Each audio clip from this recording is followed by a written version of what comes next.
რაც ეხება იმ მთავარ თემებს, რომელიც ახლა ალბათ თქვენს გაღელვებთ, როგორც საქართველოს მოქალაქეს ჩანაწერები. ძალიან მრავალფეროვანი, რომელსაც ყოველდღე ახალ-ახალს ხედავთ და ვისმენთ. ასევე რუსთავიორის თემა, რომელიც ნაწილს მოქალაქეებს მიიჩნია, რომ თავისუფალი სიტყვის შეზღუდვა, ნაწილს კი მიიჩნია, რომ კერძო დავაში კონკრეტული მესაკუთრის უფლების აღდგენაა მხოლოდ და მეტი არაფერი. თქვენ როგორ ახსენებთ აი ამ პროცესს? მე ვფიქრობ, კადრებთან დაკავშირებით ეს უმჯობესი იქნებოდა, მაგრამ ეს რამდენად შესაძლებელია და კონტროლირებადია ხელისუფლების მხრიდან ამას ვერ გეტყვით, იმიტომ რომ ფაქტიურად გავრცელება მოხდა რუსული საიტებიდან. ხო, ნიშნულობა არ აქვს. ზოგადად მე ვთვლი, რომ პირადი საუბრები თუ საინტერესოც არის სპეცსამსახურებისთვის, ეს უნდა დახურულ რეჟიმში მიდიოდეს. ზოგადად. რაც შეეხება პირადი ცხოვრების ფაქტების გასაჯვარებას, მე ეს მიუღებლად მიმაჩნია. ზოგადად. ეს ვერსიები გვივარსებული დავა ხალხს გულშემატკივრობდით, როგორც ბიზნესმენს. მე ვთვლი, რომ მაგ კომპანიის მებატრონე ნამდვილად ხალვაში არ არის.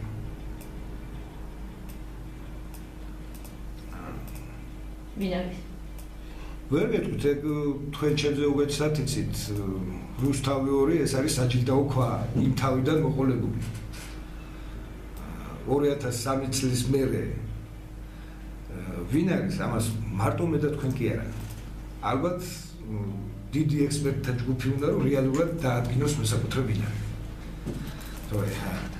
რაც დაუშვათ დღეს არსებული მესაკუთრეები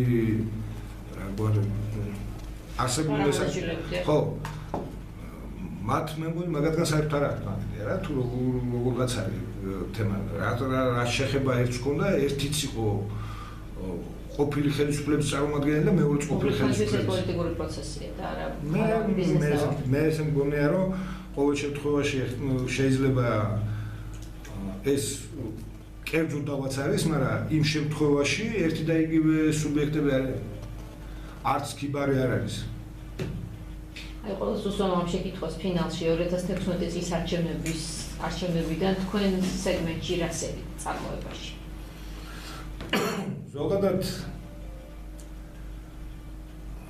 ზოგადად საარჩევნო წელი ცოტა მძიმე წელია ყოველთვის საქართველოში ინვესტიციების თვალსაზრისით შეიძლება თუ გამონაკლისი იქნება 2016 წელი ძალიან კარგი იქნება, მაგრამ ზოგადად საარჩევნო წელი ყოველთვის არის შედარებით პასიური წელი. გაცილებით აქტიურია საარჩევნო წელს ხელისუფლება და უფრო მეტი ესე ვთქვათ პროექტები ხორციელდება სახელმწიფოს მხრიდან, მაგრამ ზოგადად ბიზნესის მხრიდან ცოტა პესიმიზმი შეიმჩნევა და შეჩერებულია მეტნაკლებად ბიზნესის საარჩევნო წელს. რაც შეეხება მომავალ წელს, ეს საკმაოდ ძნელია პროგნოზის გაკეთება იმ ფონზე, როცა ზოგადად მსოფლიოშიც არის ეკონომიკური კრიზისი, ჩვენს ქვეყანაშიც ლარის ბევრად იქნება დამოკიდებული ლარის კურსზე მომავალი წლის ეკონომიკური მდგომარეობა. როგორ ეტაპზე დასტაბილურდება ლარი? თუ ჯერ არ არის დასტაბილურებული, თქვენ როგორ ფიქრობთ? მე ვფიქრობ ჯერჯერობით არ არის დასტაბილიზირებული, თუნდაც იქიდან გამომდინარე, რომ ბანკი უალბოთ კონკრეტულად ევროს ყიდულობს 2.58-ად და ყიდის 2.71-ად.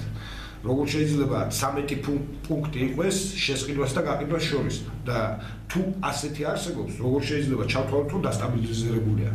როდესაც 13 პუნქტიანი ნახტომი უჭერია ყიდვა-გაყიდვას შორის. მე ვთვლი, რომ ეს არ არის სტაბილური კურსი და საკმაოდ მერყევია და საკმაოდ სერიოზულად აზიანებს ბიზნესს.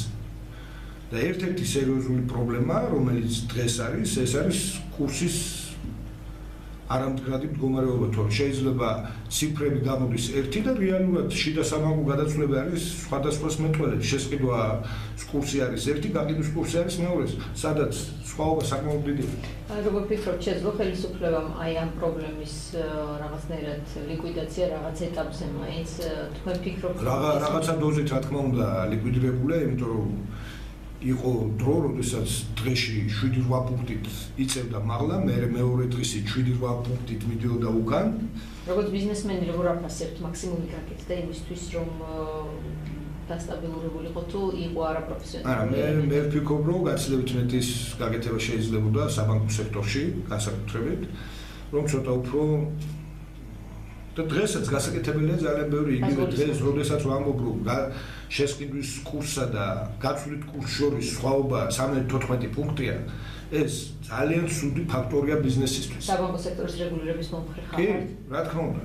ახლა მე არა ვარ იმის მომხრე, რომ აბსოლუტურად რაღაც ჩარჩოში მოვაქციოთ, მაგრამ არ შეიძლება ზოგადად ამხელა სხვაობა იყოს. იმიტომ რომ ჩვენ პროდუქციას ვყიდით ლარზე და ნედლეული ძირითადად შემოგვაქვს უცხოურიდან უცხოურ ვალუტაში. გვიწევს ყიდვა უცხოური ვალუტის გაცილებით მაგარ კურსად ვიდრე რეალურია. ყიდულობთ ბანკებში თუ ყიდულობთ შავ ბაზარზე? ნუ ვერ იყიდი, როდესაც ამხელა კომპანია ხარ, ვერ იყიდი შავ ბაზარზე, მაგრამ ოდენობის ვალუტას, ამიტომ იძულებული ხარ იყიდო ბანკებში.